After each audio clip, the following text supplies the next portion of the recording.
In this video, we're going to be learning how to set up for a game of familiars and foes. The first thing to do is to pick your character.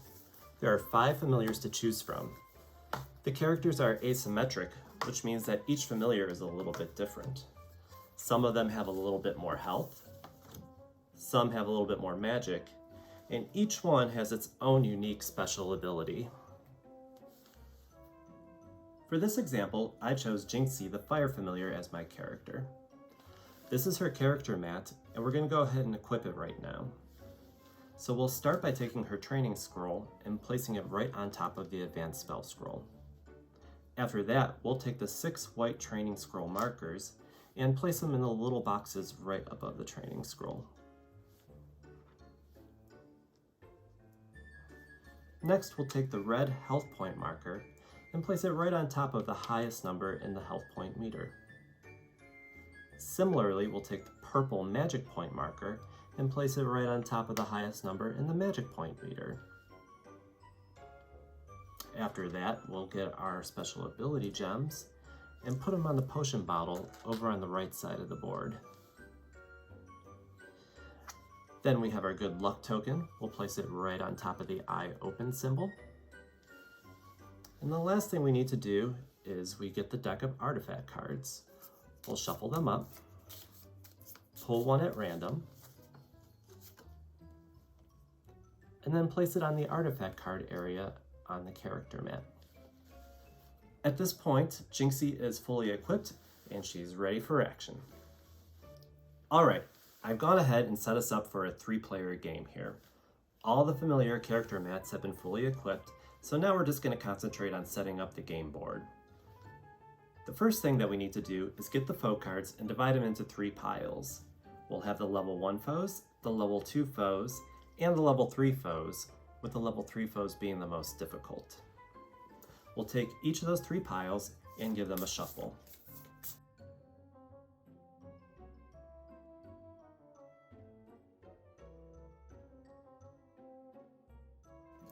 Now that the foes have been mixed up, we have to go ahead and grab our instruction book. On the back cover, there are 2 charts. There's a beginner level and a master level. We always recommend starting with the beginner level games. We have 3 players, so we're going to use this column here to determine which foes that we're going to be fighting. The game is divided up into 4 waves of battle. You have wave 1, wave 2, wave 3, and wave 4. In wave 1, according to the chart, we're going to start by fighting a level 3 foe. So we'll grab a level 3, put it face down right there. For wave 2, we need 2 level 1 foes. For wave 3, we need a level 1 and a level 2 foe.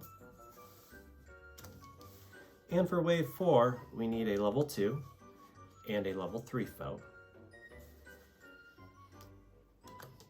Now that all the foes have been placed, the rest of the foe cards can be discarded.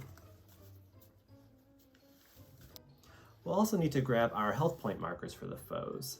So if you grab the yellow markers, they can be placed in this area until we're ready to play. The next item is the coven cards. These are the witches and wizards that we're going to be rescuing throughout the game. We'll go ahead and give them a little shuffle, and then put these out randomly. So the first card will go in wave 1 on top of the foes, and then another card in wave 2, another one in wave 3, and then the 2 remaining cards are going to go on top of the foes in wave 4. The game board is almost all set up, and now we're going to start looking at turn order. The first player is the one who has the most experience with familiars, or who has had the most pets. In this case, we have Figich here set up as player number 1, and then it goes clockwise around the board. So we have Figich as 1, Jinxie as player 2, and Mimsy as player 3.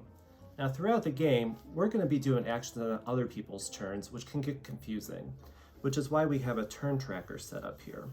In order to set that up, you're going to need to grab your familiar's meeples, which look like this. And then we start by finding the foe spot. Next to the foe spot goes the last player. So we're going to put Mimsy, the blue familiar, there. And then we're going to go counterclockwise. So we'll put Jinxie here, and then end up with the first player farthest away from the foe spot. Next, we'll grab our toad turn marker and put him on the green spot above the first player. Every time we move to the next player, the toad will move as well, and that'll indicate who the active player is to hopefully prevent any confusion. Now, throughout the game, we're going to be using dice to roll. We have a 20-sided die, and that's going to be used to cast spells and perform physical attacks.